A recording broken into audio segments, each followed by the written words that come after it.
tu sais, tu vois, tu restes, Ça te met tu sur restes, un nuage, ouais, non, ça, non, non tu sais, voilà, tu fais poker face, tu dis, ouais, c'est cool, mais puis t'as la petite larme, genre Roy Mustang, tu vois. Et non, c'est super touchant, et puis des messages comme ça, je te jure que ça te booste de fou. Ça te booste de fou, que tu te dis que, ouais, je peux pas abandonner. Ne serait-ce que pour eux, pour les gens, et même pour toi. Il n'y avait pas un jour où je dessinais pas. Okay. Il n'y avait vraiment pas un jour où je dessinais pas parce que j'étais dans une optique où c'est ouais, faut que je donne tout à faut que je me donne à 100% pour y arriver, quoi. C'est vraiment être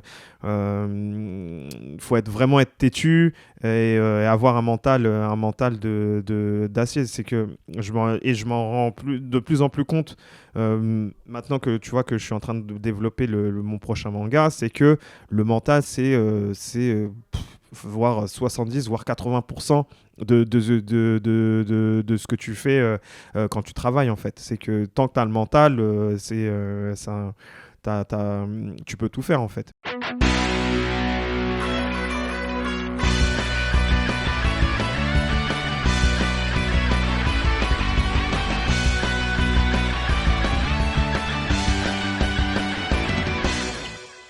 Salut Jigito. Salut. Bienvenue dans Pain sur la planche. Ça marche. Merci.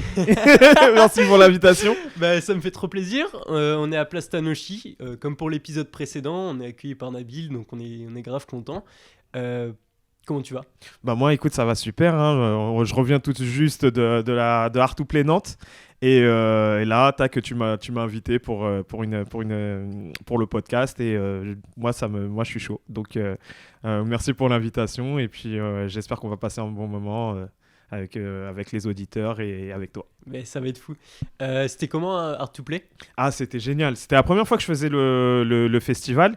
Je t'avouerai que quand je suis arrivé, comme tellement c'était grand, c'est vraiment en termes d'espace, c'est limite, c'est une Japan Expo. T'as 3 halls, t'as trop de machins et tout. Donc je m'étais un petit peu perdu dans mes halls et tout ça. Mais dans l'ensemble, super accueil. C'est des rencontres. On a revoir les potos, les copains, les copines, tout ça. J'ai vu, c'était vraiment cool. Il y avait pas mal d'auteurs français et tout. Oui, voilà, non, c'est ça. Il y a une petite photo même qui est sortie. C'est ça.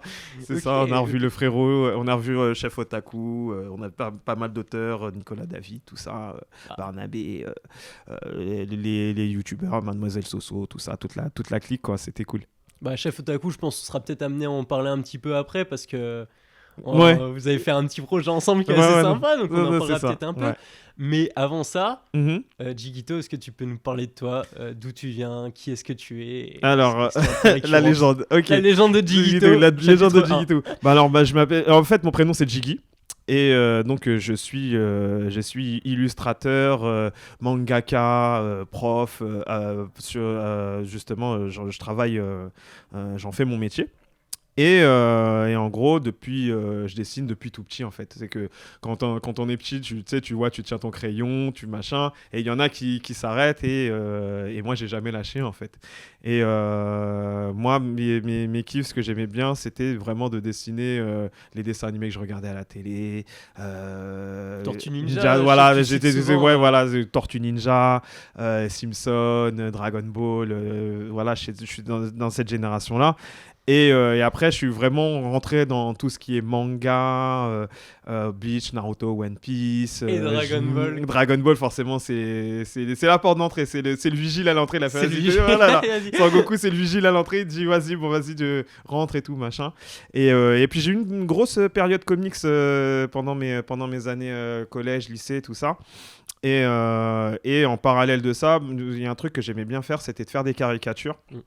Donc j'aimais bien dessiner mes profs, dessiner mes parents, dessiner les amis de la famille. De temps en temps, ça m'arrive de faire des faire-part de mariage, des cadeaux de mariage avec les caricatures, tout ça. Donc c'est un truc que j'aime beaucoup faire. Et justement, mes influences cartoon, Gumball, Adventure Time, tous les trucs Looney Tunes, tout ça, c'est ce que j'ai baigné dedans, en fait. Bah, ça, c'est un truc que tu mets souvent en avant dans les interviews que tu as pu faire précédemment, c'est la pluralité des cultures dans lesquelles tu pioches pour créer tes histoires. Ouais. C'est que tu te limites pas juste à l'histoire manga, à quoi que ce soit. C'est vraiment, tu vas chercher un peu partout. Cool. C'est un truc que j'aime vraiment faire, c'est que tout peut m'inspirer en fait. Je suis vraiment une éponge. Ça peut être aussi bien des films, ça peut être aussi bien de la musique pour me mettre dans l'ambiance, tout ça. Donc quand je travaille toujours soit avec du son. Je lis beaucoup de livres, de la BD franco-belge, du manga, du manhwa, vraiment tout ce qui est séquentiel, visuel, tout ça, tout ce qui peut m'inspirer. Et puis voilà quoi, je suis comme un cyborg, tu vois, j'absorbe tout. Ouais, t'es une éponge. Voilà, tout ce qui peut m'inspirer visuellement, culturellement, donc voilà.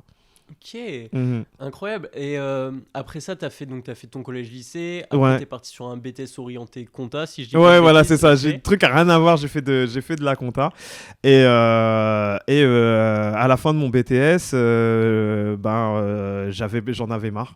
Ouais. Et donc T'as à peu près 20 ans à ce moment-là? J'avais 23, 24. Okay. Donc à ce moment-là, faut se lancer dans la vie active.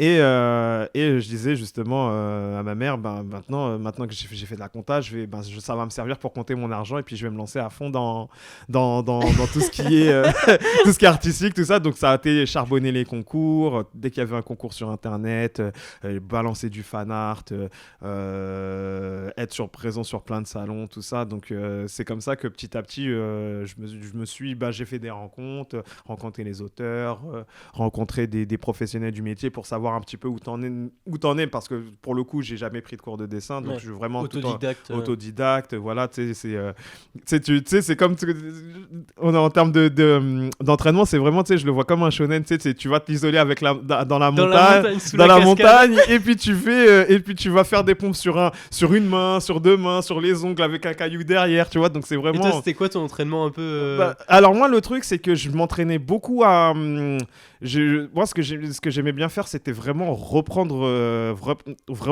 les trucs que je kiffais et à chaque fois amener un truc humoristique. Okay. Tu vois, c'est que moi, le truc que j'aime bien faire quand je dessine, c'est vraiment de faire rire les gens. C'est véhiculer des émotions.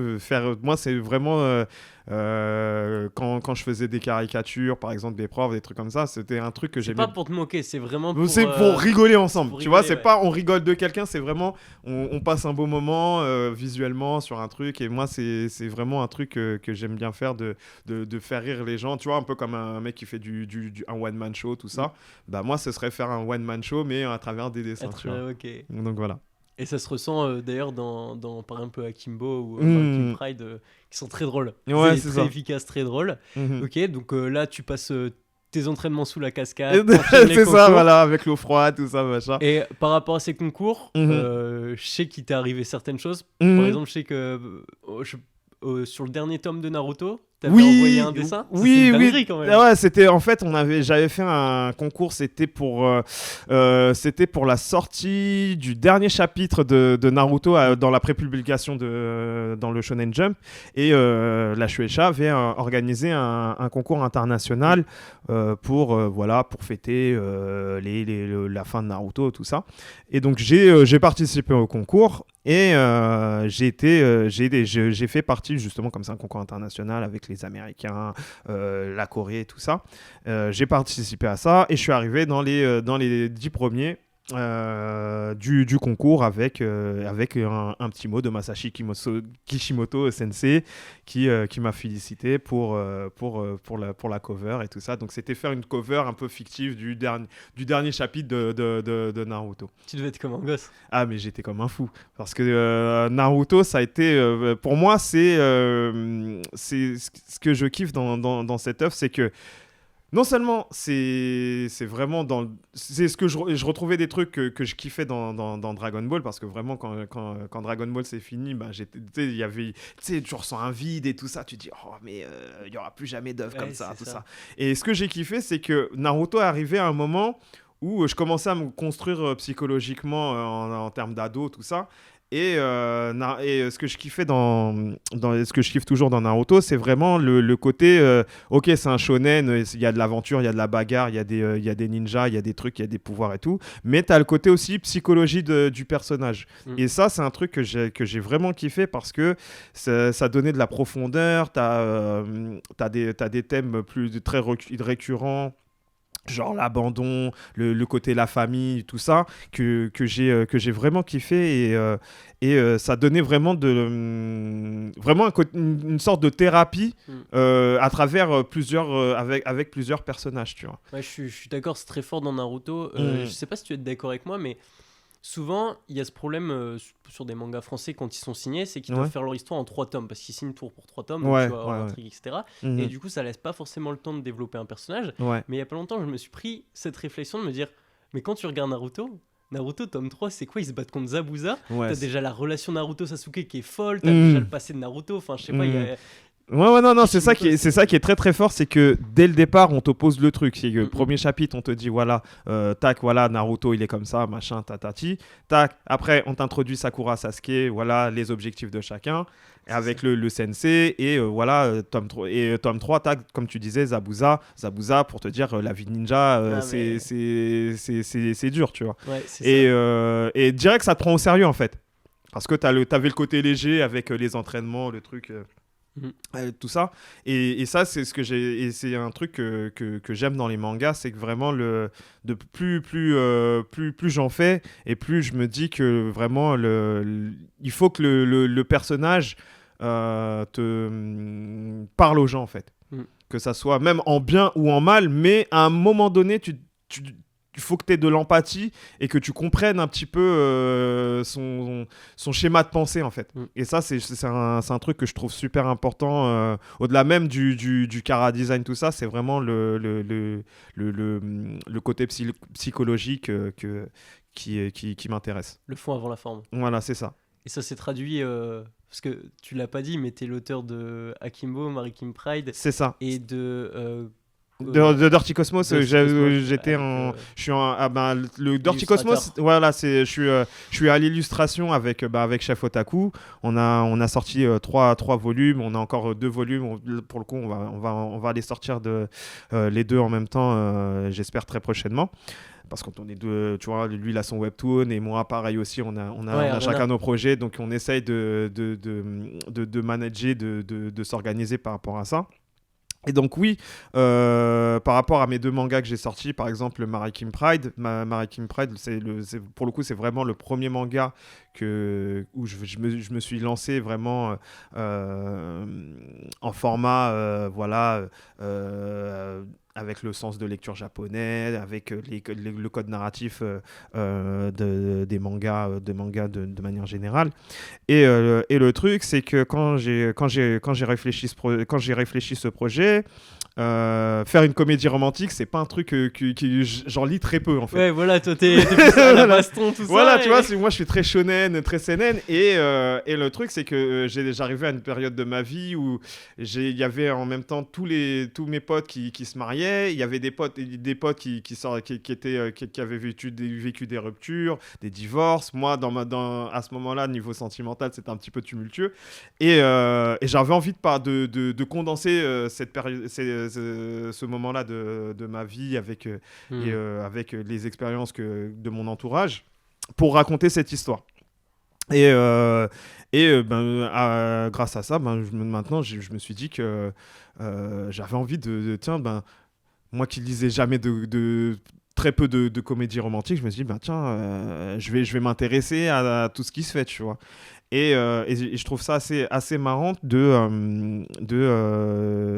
alors que moi je suis très shonen, tout ça, premier manga que tu fais vraiment dans le format, tu sors une comédie romantique, truc qui est à l'opposé de toi, quoi. C'est clairement une question qui t'a été posée, je pense, 1000 fois dans les interviews précédentes, justement, le fait d'avoir fait quelque chose de complètement différent par rapport à ce que tes plus grosses influences, quoi. Donc voilà, c'est ça, c'est que pour le coup, ce qui m'a influencé, c'était vraiment les expériences personnelles et de mon entourage, parce que j'avais vraiment envie c'était vraiment pour extérioriser ce que je ressentais à ce moment-là.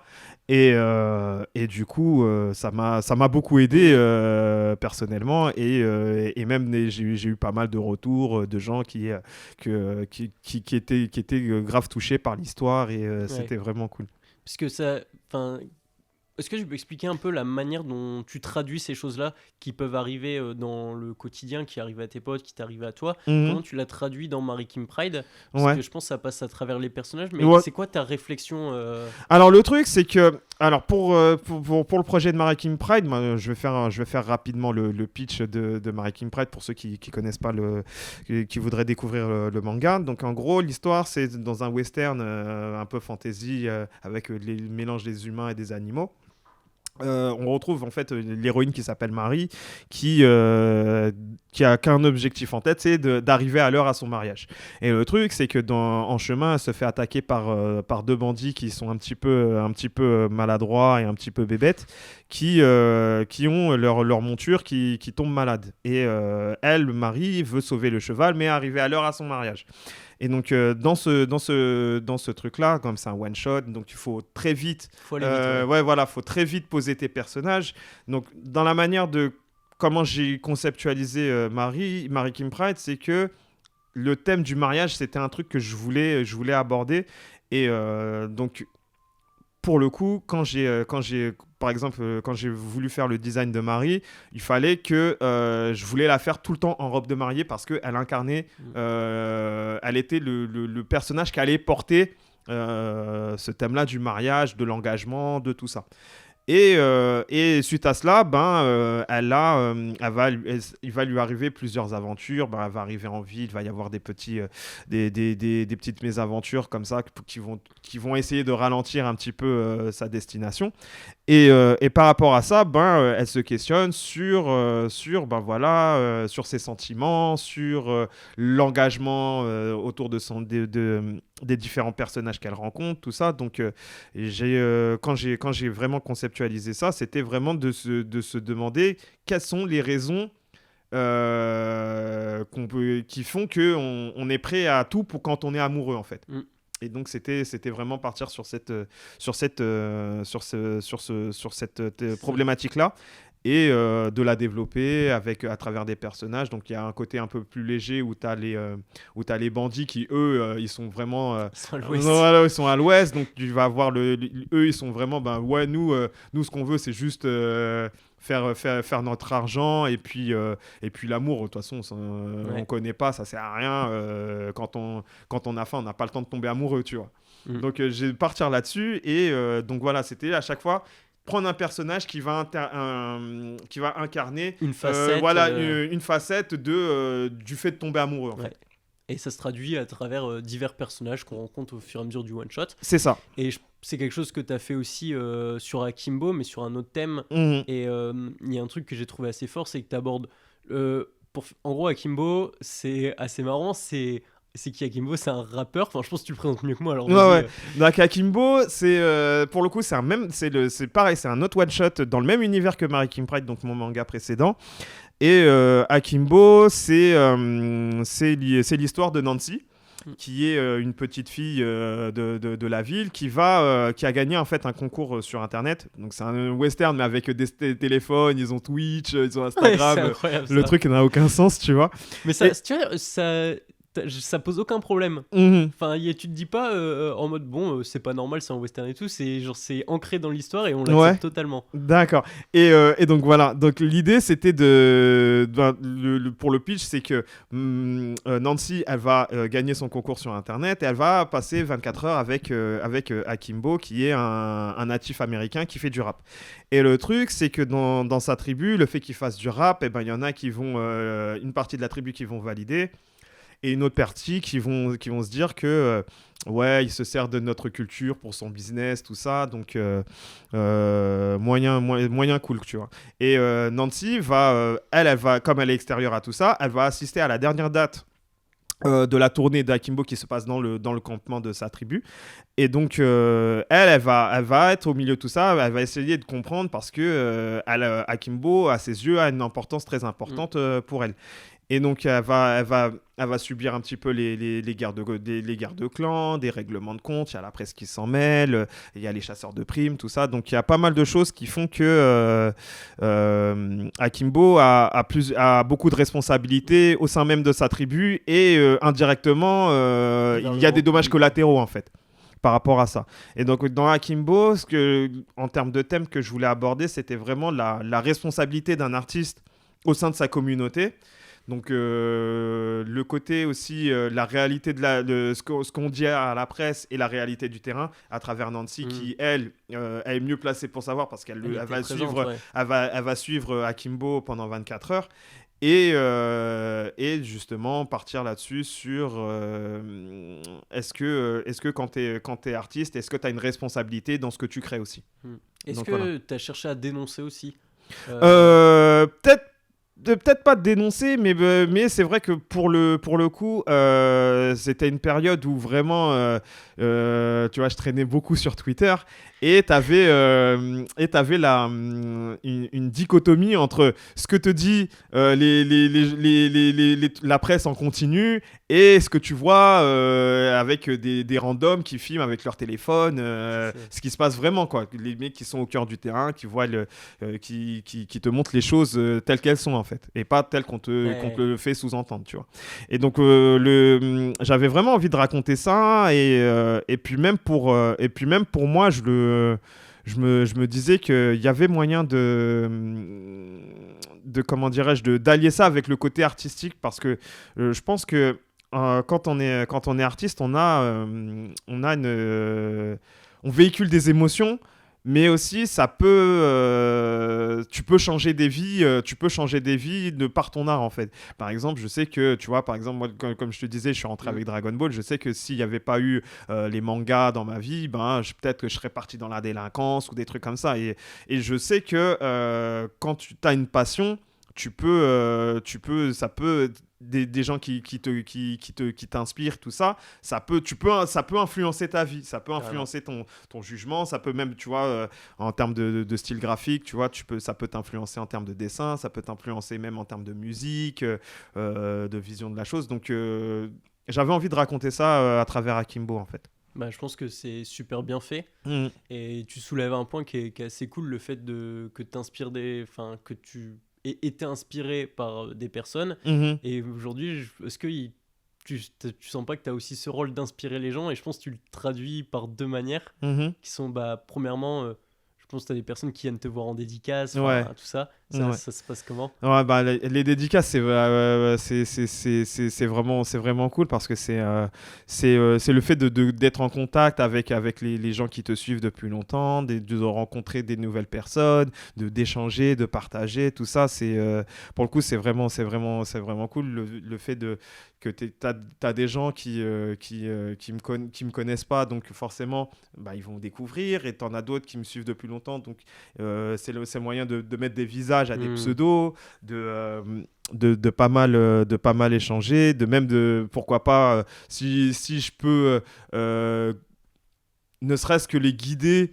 Je suis peut-être mal placé pour donner des conseils tel un professeur ou machin, mais voilà, de partager mon ressenti. T'en fais ce que tu veux après derrière, je t'oblige à rien. Et après, c'est à toi de te dire, voilà, ça c'est pertinent, ça je le garde pour moi, ça c'est vrai qu'il a pas tort. Et après, tu pioches ce qui t'intéresse. Et moi, même dans mes interactions, c'est pareil, tu vois, c'est le fait de rencontrer plein des professionnels du métier, des gens qui font du même taf que toi, des artistes qui t'inspirent, des artistes dont tu kiffes le travail, que tu vois que maintenant tu vas dans un Airbnb avec eux, tu manges, t'es à la bonne franquette, tout ça. Et ça t'est arrivé, ça? D'admirer un type et puis finalement de te retrouver à la même table que lui? Il y en a plein. Là, ces dernières années, là il y avait par exemple, j'étais à la Paris Comic Con. Et je suis un gros fan mordu de comics. Et j'ai eu l'occasion de dessiner pendant tout le festival à côté de Jorge Jiménez, qui est pour moi un crack en termes de... C'est clairement la star montante de chez DC. Là, c'est lui qui était à l'origine de Super Son, c'est avec le fils de Superman et de Batman. Là, dernièrement, il taffe sur la série Batman, tout ça, Justice League et tout.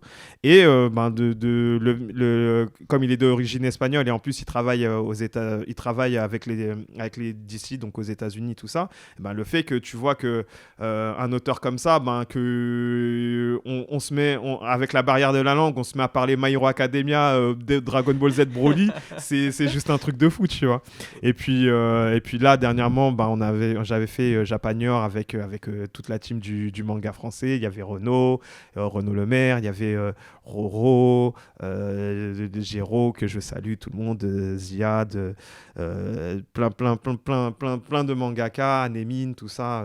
Fedoa, Shindo, tout ça, donc plein de monde qui gravite autour de la scène française. Et puis tu vois, pour Akimbo, c'est pour moi ce que j'avais envie de faire, c'est que justement dans les bonus, c'était de mettre en scène toute la scène française, de promouvoir que tu vois que on n'est pas des bandeurs du Japon, mais que voilà que en France voilà, donc il y a vraiment une scène française et tu le fais aussi pour les autres. Par exemple, dans le tome 3 de Space Punch, il y a oui, que t'as ta petite oui, et c'est ça qui est cool, c'est que tu vois, c'est qu'on se donne des coups de pouce, comme on peut. Si tout le monde partage son travail, dès qu'il y a un collègue qui sort un truc, on essaie de promouvoir au maximum, parce que tu vois, t'es en concurrence directe avec le Japon, qui eux, c'est des machines de guerre. Ils sont là, ils te sortent, ils ont des animés, et ils ont le gacha du jeu mobile, les goodies, les figurines, les trucs, tout ça. Donc c'est compliqué quand tu fais du manga, manga en France, de la création française. Donc c'est important de se soutenir, de faire monter le mouvement. Et là, je vois avec les années, c'est que la persévérance fait que maintenant il y a de plus en plus de talents, que le manga français commence à trouver son chemin, et que tu vois qu'on n'est plus de singer les Japonais. C'est que chacun a son univers, chacun a son style de narration, même son style graphique. Et c'est ça qui est cool, c'est que tu vois que tu as à boire, à manger, hein, et tu as des concepts, tu as des trucs qui sont vraiment inédits, et qui reprennent pas les codes typiquement japonais, ou les codes éditoriaux que mange justement. Il y a une vraie scène qui s'installe en France. Tu te soulèves un point, c'est l'entraide. Ouais. Je dis ça par rapport à deux choses. Par rapport à Akimbo, par exemple, t'as fait un Ulule. Ouais. Je sais que c'est un Ulule qui a très bien marché. Oui. Et t'as été aidé par Ichiban Japan. Alors, j'ai été guidé par plein de gens. Il y a plein de gens qui ont travaillé dessus. Les cités, il y a tellement de monde. Il y a Ichiban Japan, il y a Julien Fontanier, il y a Luchesco aussi qui travaille qui est graphiste chez Mangetsu maintenant. Tellement de gens, Scantrad France. Et ils t'ont aidé comment ? Alors, à différentes manières, ça va être plus dans la structure de Ulule, ça va être par exemple les contreparties. Ça, c'était ma plus grosse angoisse, c'était vraiment de créer des contreparties qui soient pas trop contraignantes, que ça soit en termes de promotion. Faire des trailers, amener tout ce qui est visuel pour donner envie aux gens de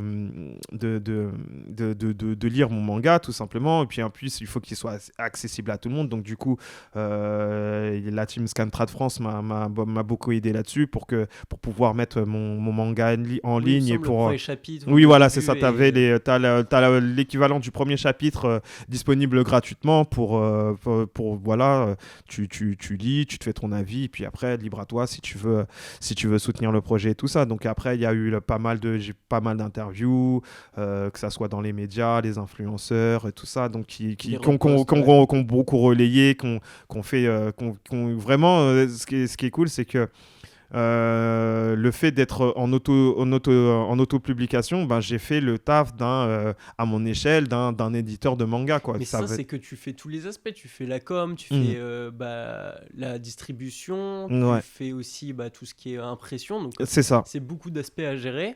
Et l'entraide, je pense, elle a sa part qui est primordiale, et tu la rends bien aussi, parce que par exemple t'as travaillé aussi sur le livre d'Ichiban Japan, il me semble.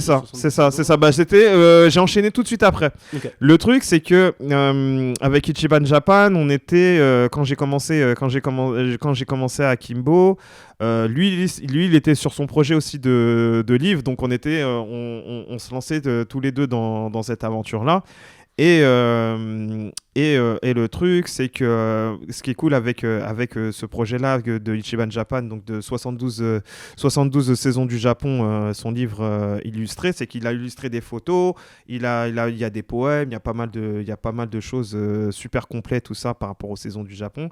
Et du coup, ce projet-là, j'ai beaucoup kiffé, parce que c'est un truc je suis sorti de ma zone de confort dans la manière de représenter le Japon, parce que il m'a beaucoup aidé sur la documentation au niveau de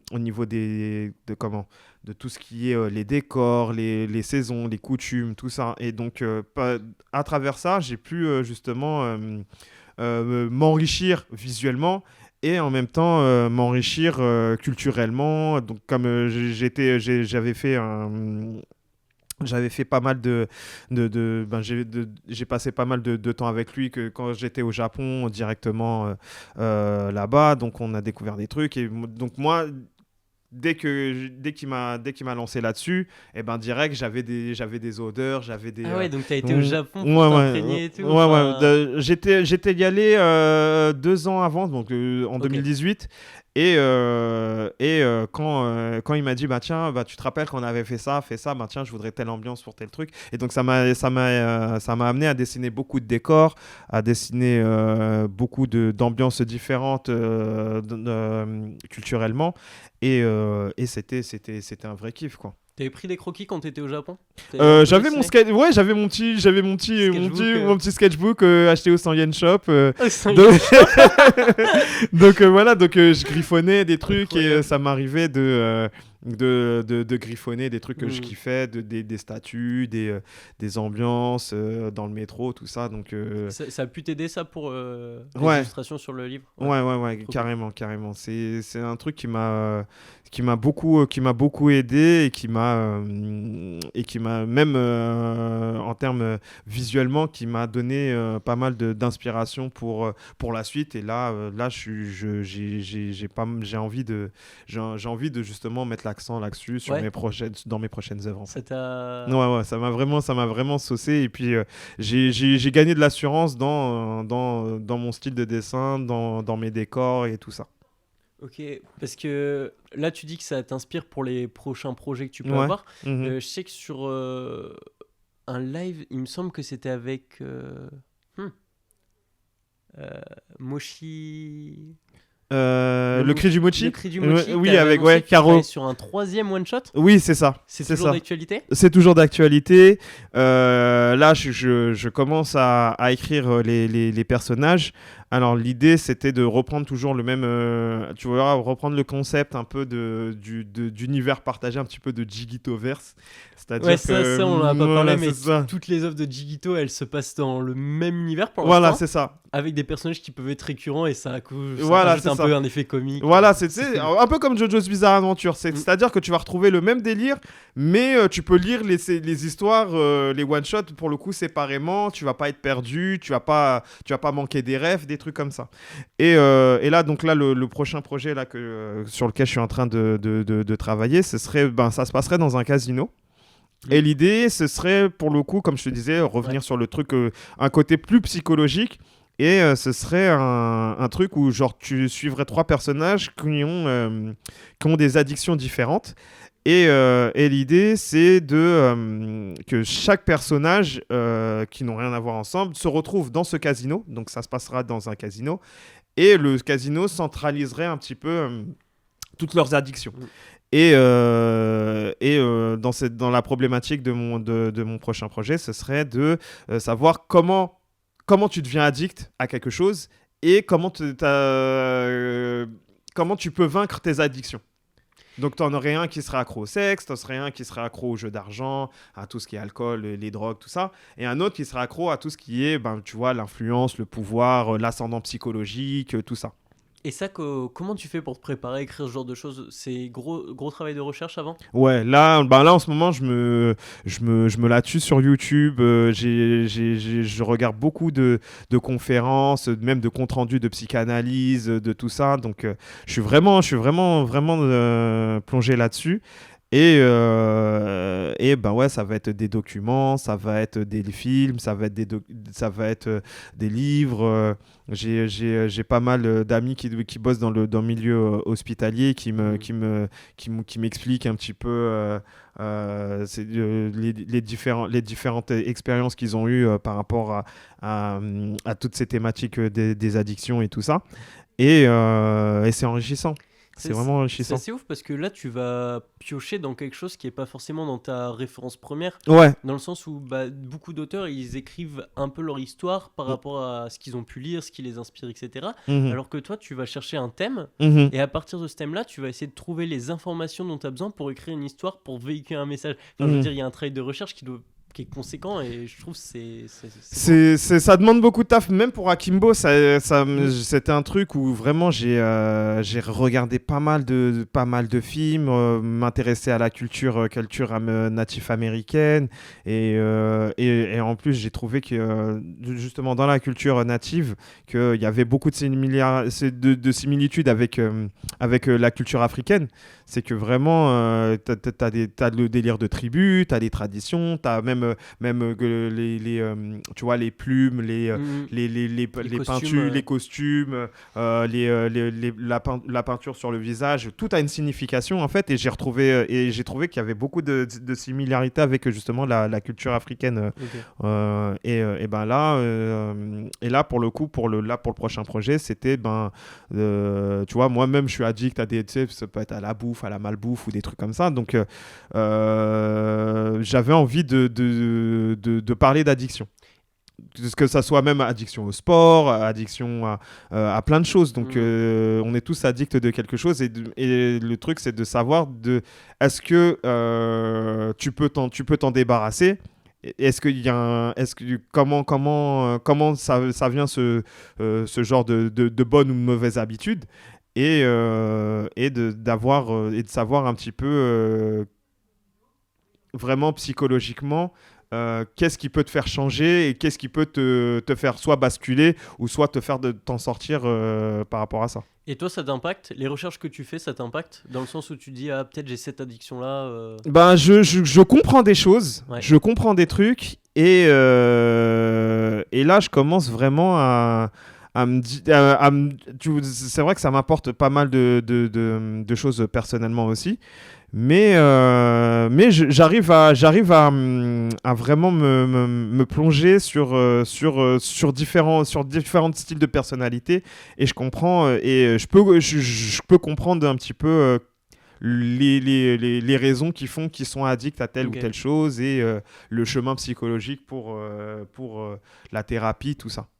Ok, donc tu vois plein de trucs. Ouais. Enfin, j'aime bien la manière dont tu construis tes choses et je pense que c'est quelque chose dont les personnes qui veulent écrire même des shonen, elles peuvent s'inspirer de ce travail de recherche, tu vois.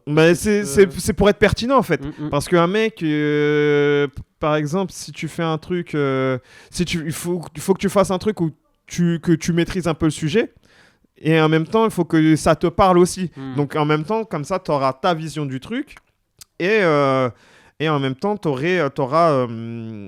vas pouvoir, comment dirais-je, être pertinent dans ce que tu racontes. Voilà, apporter une valeur ajoutée dans ce que tu racontes et pouvoir justement pouvoir faire écho et échanger avec plusieurs personnes qui ont peut-être de différents points de vue et ça donne de la matière à échanger, à discuter par rapport à ça. Ah ouais, donc aujourd'hui, tu travailles donc encore avec Chef Otaku sur Dirty Cosmos. C'est ça. Tu travailles sur un 3e one-shot. C'est ça. D'ailleurs, après, j'aurais une question par rapport au format one-shot. Ouais. Et en plus de ça, toujours dans le côté un peu partage, il me semble que tu donnes des cours. C'est ça. Je fais beaucoup d'ateliers, donc que ça soit en maison socio-culturelle. Des fois, je fais de l'événementiel dans des collèges, dans des lycées. Ces derniers mois, je fais du soutien scolaire à travers la découverte des mangas pour les enfants, tout ça. Et c'est super enrichissant parce que tu retrouves des profils différents, des gens qui de prime abord sont assez éloignés du manga, mais va y avoir une thématique, un angle, et le truc c'est que le dessin c'est communicatif en fait. C'est universel. Voilà, c'est universel et t'as pas besoin de savoir bien dessiner pour véhiculer une émotion. Et donc à travers mes ateliers, mes différents séminaires que je fais tout au long de l'année, je retrouve ce truc-là de partage, d'échange, de découverte et c'est super enrichissant humainement et puis artistiquement. Ouais, c'est ouf. En fait, tu fais plein de choses. Enfin, tu vois, tu m'expliquais un peu que tu as une organisation de la semaine, etc. Peut-être tu peux la partager. Alors, le truc, c'est que généralement, je me laisse 2-3 jours dans la semaine pour mes créations perso, pour me développer, par exemple, pour gérer mes réseaux sociaux, gérer mes salons, mes créations manga, tout ça, mes fanarts et tout. Et le reste du temps, ça va être faire mes ateliers avec les enfants. Et puis après, le week-end, j'essaie de me garder un week-end où je vais faire des salons pour des festivals, tout ça. Ouais, je vois. Et bon, là, tu en es à plusieurs années d'expérience dans le dessin et tout. Ouais. Donc aujourd'hui, on pourrait se dire, ok, tu es assez stabilisé, dans le sens où dans le milieu, tu es présent. On te connaît, Jigito. Alors, je veux dire, tu connais pas Jigito.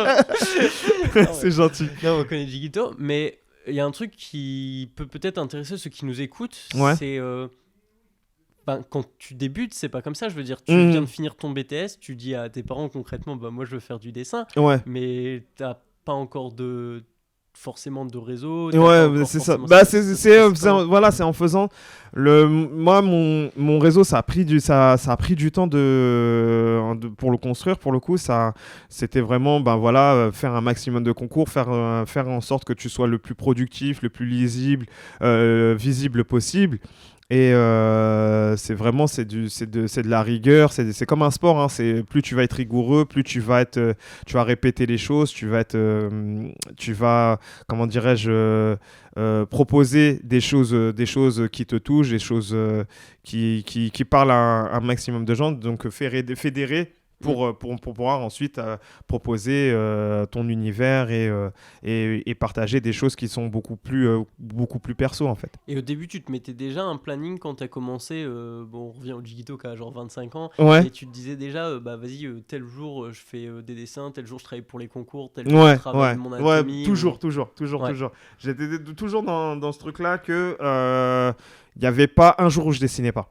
Il n'y avait vraiment pas un jour où je dessinais pas parce que j'étais dans une optique où faut que je donne tout faut que je me donne à 100% pour y arriver, quoi. C'est vraiment faut vraiment être têtu et avoir un mental d'acier. C'est que je m'en rends de plus en plus compte maintenant que tu vois que je suis en train de développer mon prochain manga, c'est que le mental c'est voire 70 voire 80% de ce que tu fais quand tu travailles, en fait. C'est que tant que tu as le mental, tu peux tout faire, en fait. Tu peux expliciter ? C'est-à-dire que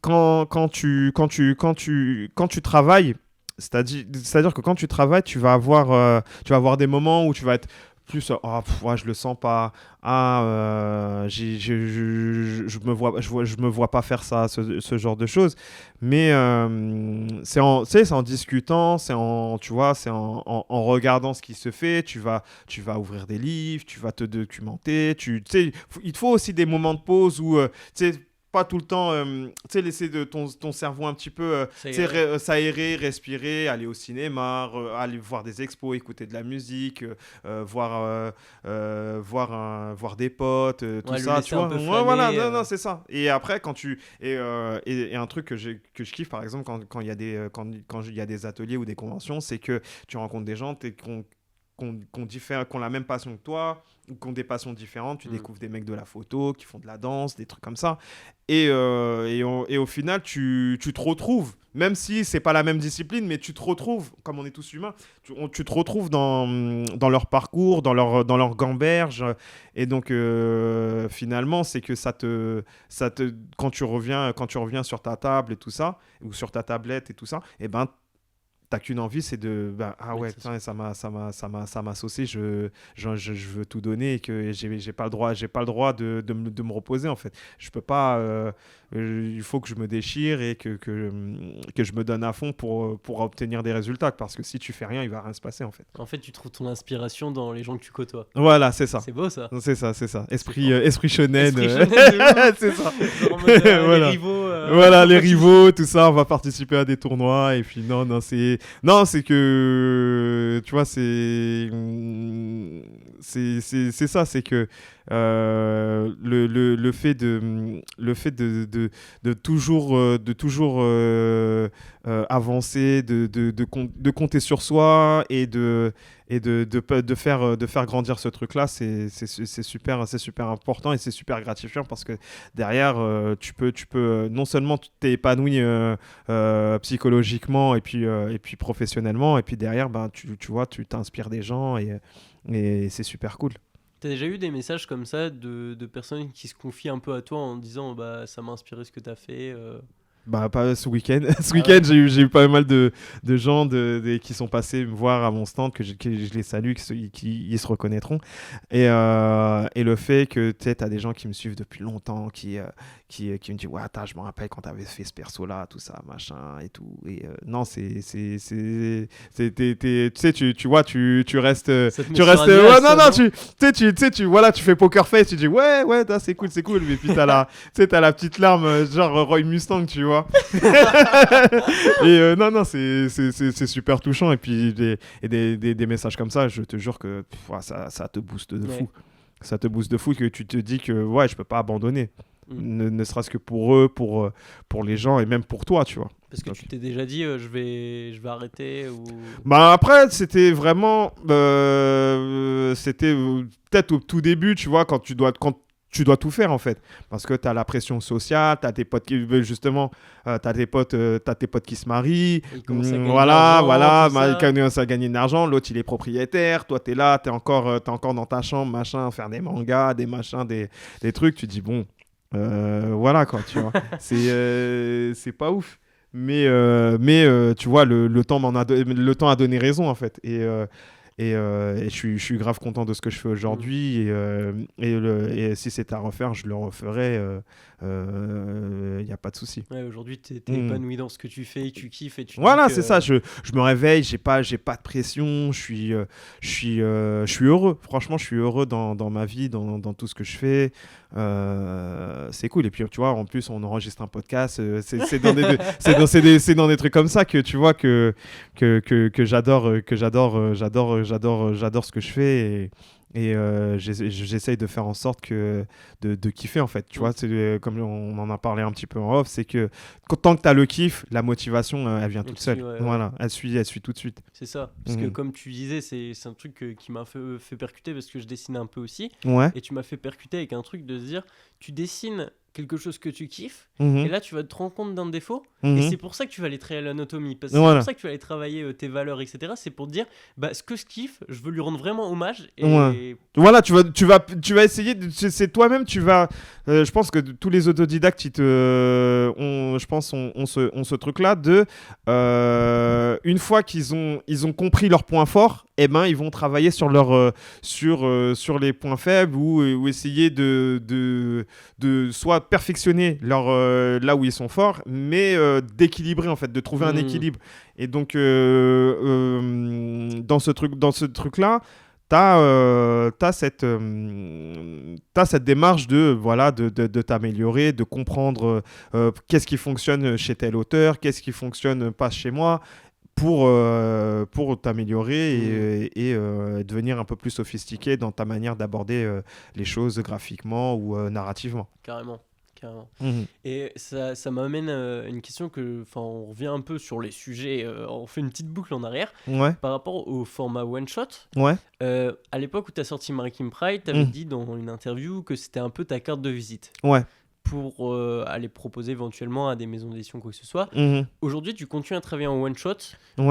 C'est pour ce côté un peu liberté que tu fais ça ou... Alors, one shot, c'est vraiment comme je le disais, c'est que comme je fais beaucoup d'activités, que ça soit autour du manga, que ça soit autour de l'animation, de l'événementiel, tout ça. Et le fait de faire des one shots, c'est non seulement je suis pas frustré en termes de rendu. Parce que quand je travaillais avec Chef Otaku par rapport à Dirty Cosmos, c'est que je me rendais compte de la charge de travail que ça demande de faire une série en fait. Donc là, pour mes projets perso, j'ai allié l'utile à l'agréable. Donc c'était de faire des one shots, non seulement pour pas frustrer l'auteur, parce que le lecteur, c'est-à-dire il aura une histoire complète. Et il n'a pas à attendre 6 ans. Voilà, il n'a pas à attendre 6 ans pour avoir la suite de son manga. Et puis moi, en termes de diversité, j'ai toujours envie de partir sur des thèmes différents et de ne pas me lasser du sujet en fait.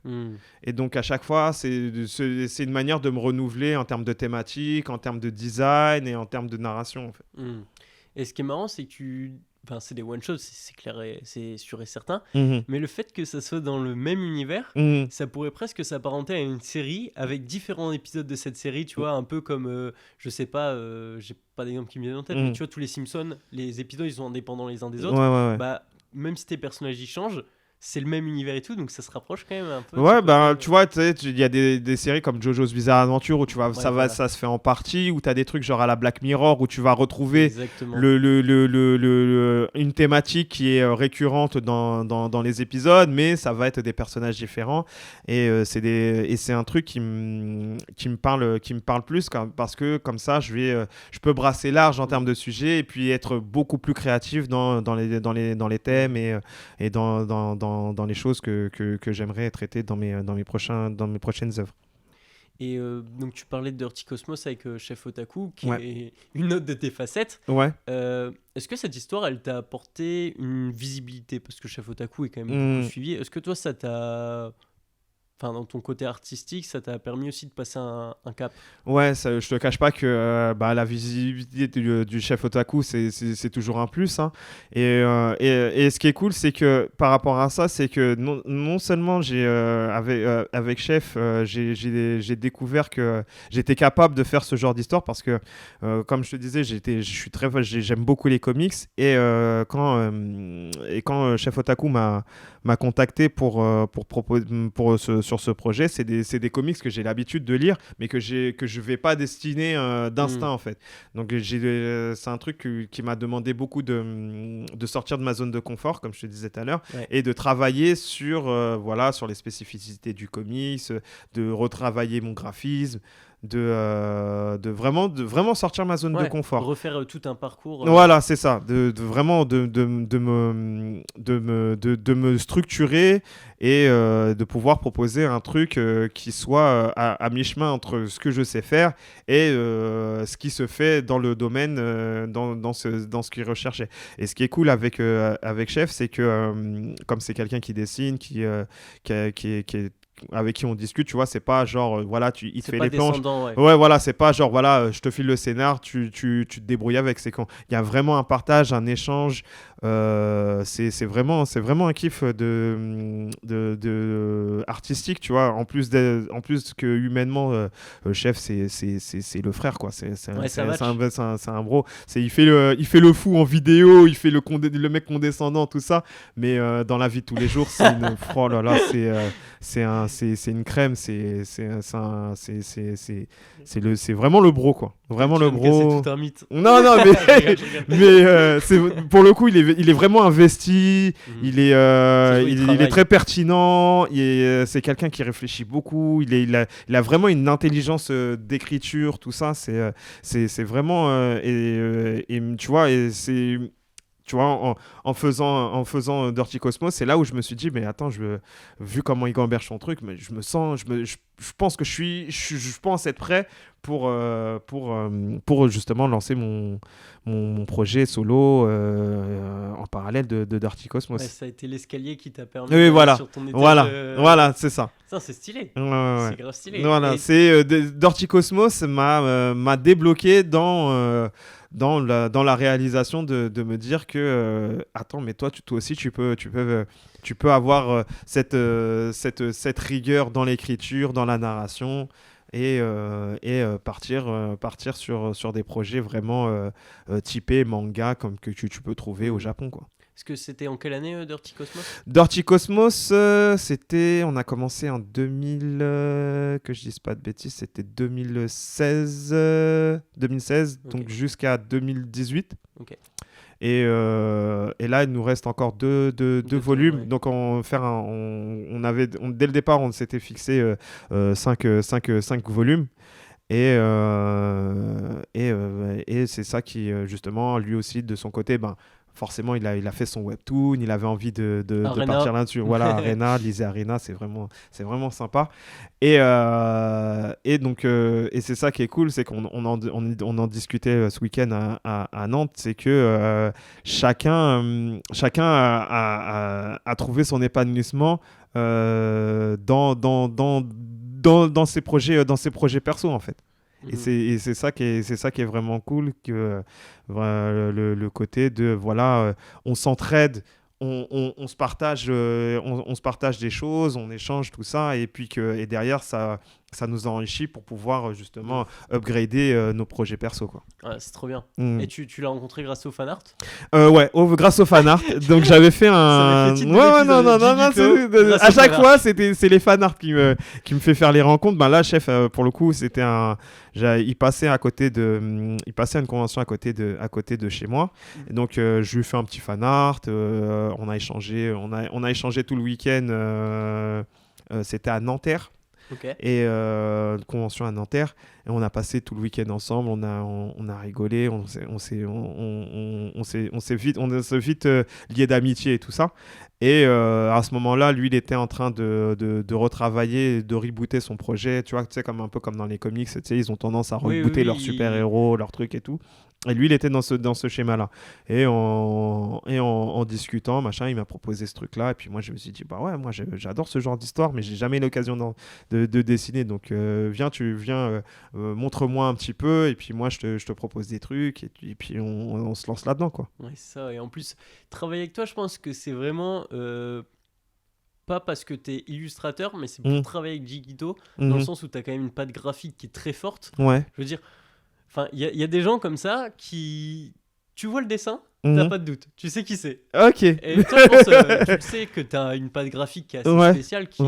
On amène d'ailleurs tous ceux qui te connaissent pas à aller voir sur Instagram ce que tu fais. Ouais. Et je pense que c'est trop cool parce que ça fait que les gens qui travaillent avec toi, c'est pas forcément si j'ai besoin d'un illustrateur, mais ceux qui veulent travailler avec toi. Tu vois ce que je veux dire ? Ouais, c'est ça. Donc ça, ça va être plaisant aussi, quoi. Ouais, pour le coup, pour le coup, quand on m'appelle pour des projets comme ça, c'est super intéressant. Par exemple, j'avais fait des pochettes pour Pandrez, qui est un truc cartonné en ce moment. Ça fait